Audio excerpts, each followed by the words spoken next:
What's going on? Today is Friday, February something. It's the Friday before the Super Bowl. That's all I know. I don't know. I really don't care who wins. I mean, the Saints never won before. I like that, but I love Peyton Manning because he's better than what's his name? Tom Brady. You heard that, Bert.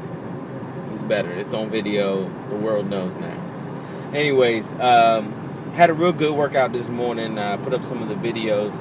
Now that was after the workout. I just did a few more sets just so I can show y'all what I did because you were listening to my music from my iPhone at the gym. So I am on my way to work right now. I'm going to be there a little early, so I'm going to crack open the Word. I'm going to read Psalms 4. If I remember correctly, it's David wrote it, and it's probably a prayer to God.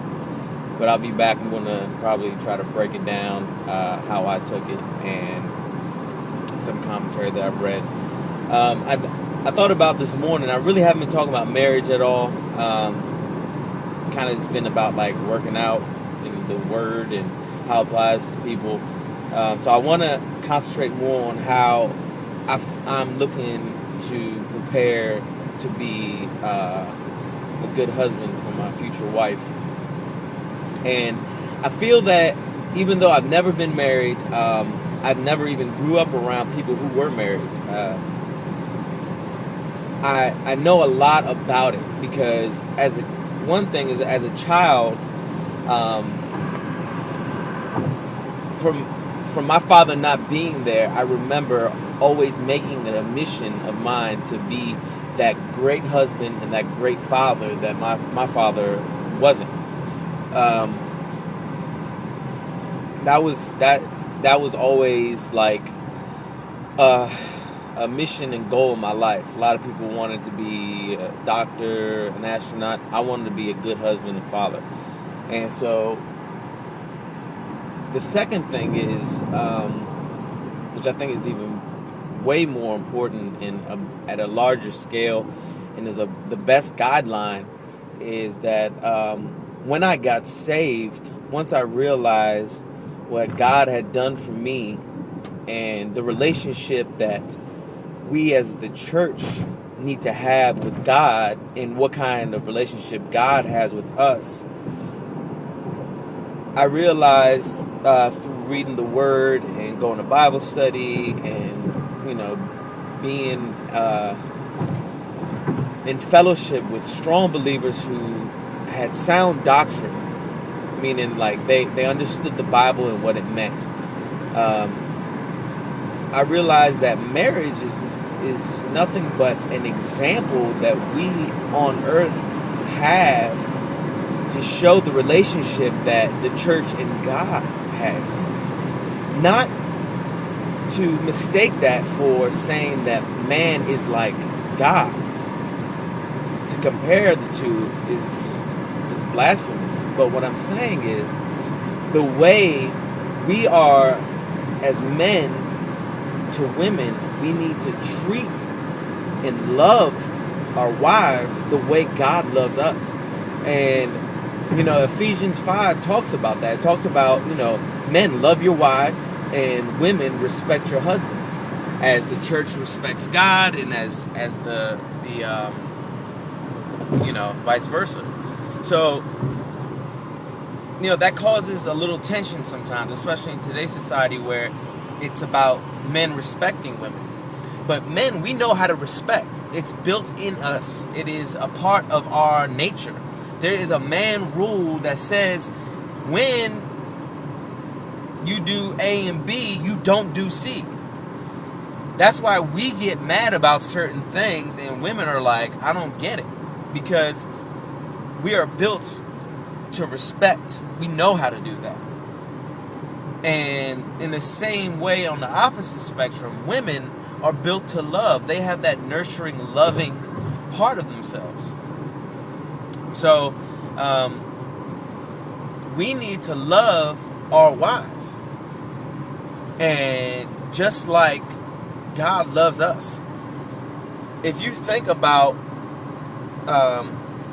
basically the relationship that God asks us to have with Him, you know, we want to love God, but God asks for our respect. And that is, I think, where we lack the most because of our sinful nature. We want to do wrong. And every time we do wrong, we are disrespecting our God. We are basically spitting in His face. And if our wives spit in our face, you know, go around and do whatever right in our face, because God's watching us. So it would be a reflection of us, you know, our wives going and being like, whatever, screw you. You know, I know you're going to forgive me anyway, so I'm just going to do what I want to do. It kills me, but we do that. You know what I mean? So our way of showing the world what it's supposed to be like is to have a holy marriage, to have a marriage built on Christ as the foundation, so that house is stable and strong. So that's my thoughts on that. I've got a lot of what I said from Ephesians 5. There was a conference called Love and Respect. It's a really, really good conference for married couples and people who, even single people, because, you know, most single people are going to eventually get married. So it's good to know these things. So I think it's like loveandmarriage.com, or no, I'm sorry, loveandrespect.com, or Google it. There's books and all that out, but when Dean and I went to the conference, it opened me up to that, and it made a lot of sense. It opened up a lot of answers onto why we get in the arguments we do. And so now when we do get in our small arguments, you know, one another, we can reference to that, and it's like, oh yeah, I'm sorry, you know, I wasn't showing love to you, you know, which is something that, you know, when she gets mad at me, it's from my lack of love to her. Not that I don't love her, but, you know, we think about respect more than we do love, and then vice versa. She'll do something, I'm like, that wasn't cool, like I felt disrespected, and automatically she's like, oh, my bad, you know.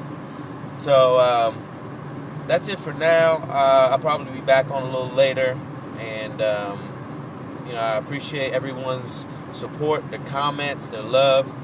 Subscribing to my YouTube is like, I feel so, like, held accountable. And I love it, and I love y'all. Y'all have a good one, all right? Stay safe. It's supposed to snow a lot tonight, so stay home unless you're supposed to work tomorrow.